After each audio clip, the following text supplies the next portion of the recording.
Depuis que je traîne sur YouTube, il y a un truc qui me fascine vraiment, c'est les tags. Les Get Ready With Me, parce que bah moi je me prépare toujours de la même façon. D'ailleurs là j'ai un peu oublié de faire le teint.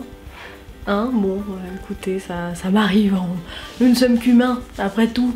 Il y a aussi les morning routines, enfin parce que pour le coup, Get Ready With Me, morning routine, moi je vois pas la différence quand moi j'essaie d'y réfléchir.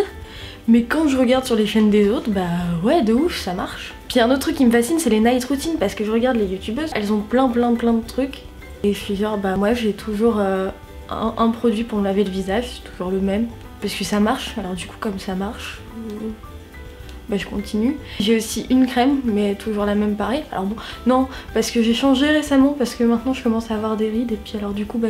Bref, j'ai quand même eu envie d'en faire une, de night routine. Et il se trouve que pour que ce soit genre fidèle à la réalité, bon il se trouve que parfois, bon bah j'en bourrais. Pas toujours, hein, entendons-nous. J'essaie quand même de faire attention à ma petite santé, hein, bon... Donc voilà, j'ai décidé aujourd'hui de vous proposer ma night routine. Je rentre bourrée. Avec bien sûr un petit rappel, l'alcool est à consommer avec modération, hein, faites pas comme moi. Voilà, j'ai l'air beaucoup plus vieille que mon âge. En vrai j'ai 12 ans, hein, bon bah on croirait pas, bah oui bah voilà, bah c'est l'alcool, vous voyez. Ma night routine bourrée, c'est ce que je fais quand je rentre la nuit et que j'ai bu.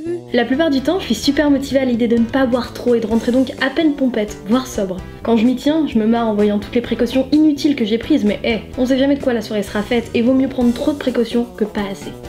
Avant de partir en soirée, donc, je prévois le coup. Je remplis une grande bouteille d'eau et je la pose à côté de mon lit. Je me prépare également un truc à manger, parce que plus je suis saoule et plus j'ai faim. Et vaut mieux m'éviter de prendre un kebab sur le chemin qui me fera du bien sur le coup, mais alors bonjour la digestion difficile le lendemain quoi. Hashtag P. Alors je me prépare un truc à faire réchauffer en rentrant. Je nettoie également les toilettes au cas où j'aurais à me pencher dessus. Personne n'a envie de croiser le regard d'un poil pubien ou de quelques gouttes d'urine en étant au plus mal de son système digestif à 4 h du matin. En fait, j'essaie d'être la plus pessimiste possible pour être la plus prévoyante possible. En plus, la dernière fois que j'ai vomi, c'était genre il y a plus d'1 an, et c'était même pas dans les chiottes, c'était dans mon bol préféré, celui avec des jolis pois colorés dessus. Oh. Oups. La boulette. Alors voilà, sur ce j'enfile un slip, j'attrape ce qu'il me faut et je pars en soirée. Voilà, il est 6 h du matin, j'ai bien festoyé, j'ai bien pas du tout été en raccord avec mes envies d'être raisonnable cette fois-ci, et je suis tout à fait pompée tout, voire arrachée. On parle ici de routine factuelle, pas de routine voulue. Ma routine voulue, ce serait je bois une infusion dans une maison jar en lisant du Kundera et je vais me coucher paisiblement. Genre night routine, je rentre pas bourré quoi. Genre night routine, je rentre pas bourré et je suis vraiment mieux que moi-même, hein, version un peu pimpée. Bref, dans la vraie vie, ma night routine bourrée, c'est je cours dans la cuisine pour manger un truc histoire d'éponger. De préférence que je me suis préparée avant de partir, mais comme des fois je suis une putain de teigne avec moi-même, je décide que c'est de la merde. La plupart du temps, bah, je finis par bouffer des nouilles chinoises, alors c'est super parce que c'est bien nourrissant et rapide à faire, mais par contre faut bien mâcher pour pas que ce soit encore plus désagréable si ça doit ressortir à un moment dans la nuit.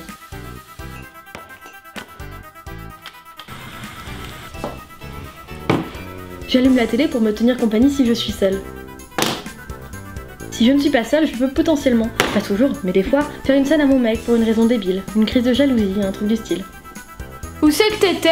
Bah j'étais avec toi à la soirée. Ah mais à un moment je t'ai plus vu, t'étais avec qui? Fais sortir tes doigts là. C'est qui ça? Alors je cherche mon oreiller à l'étage pour dormir en bas. Ah oui, quand je suis saoule, j'ai tendance à avoir l'accent picard qui ressort et également à parler beaucoup trop fort. Quelle classe, quelle femme.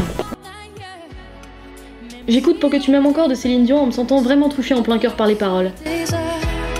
Je cherchais ton âme dans les froids, dans les flammes. Quand même pas gêné d'avoir dit que c'était moi qui avais fait ça dans le trad pour le Futuroscope. Déjà, je parle à mon reflet dans le miroir, genre pour refaire les dialogues que j'ai ratés dans la vraie vie. dans le bus. C'est une activité qui passe vraiment très bien quand on est bourré, mais alors le reste du temps même pas ça me vient à l'idée.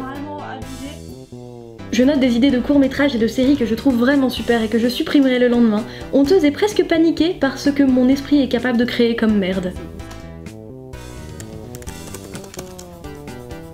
Je me cogne évidemment contre chaque objet, la base. Je m'entraîne à dire des trucs sans alcool, histoire de commander quelque chose d'un peu plus, hein, la prochaine fois, hein, et de rentrer dans un meilleur état. S'il vous plaît? Bien. Non. J'envoie un message à toutes les personnes à qui j'ai pas dit au revoir parce que quand je sens que je suis saoule, j'ai tendance à partir des soirées sans prévenir personne. Un peu comme Cendrillon, mais nul. Quand j'ai dansé une grosse partie de la nuit, je prends une douche. Parce que se réveiller avec une gueule d'ub est une chose, mais se réveiller avec une gueule d'ub en sentant le pâté sous les aisselles, le rocamadour dans les pieds, le fond de veau dans le slip et la clope dans les cheveux, c'est pire.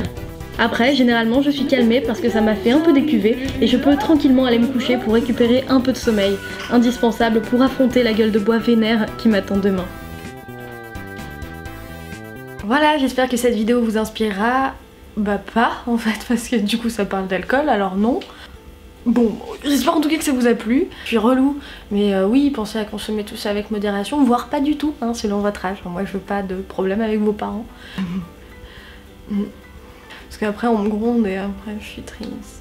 J'aime pas qu'on me gronde parce que moi mon but dans la vie c'est quand même, mais j'avoue, c'est un petit peu un problème, mais... Bisous!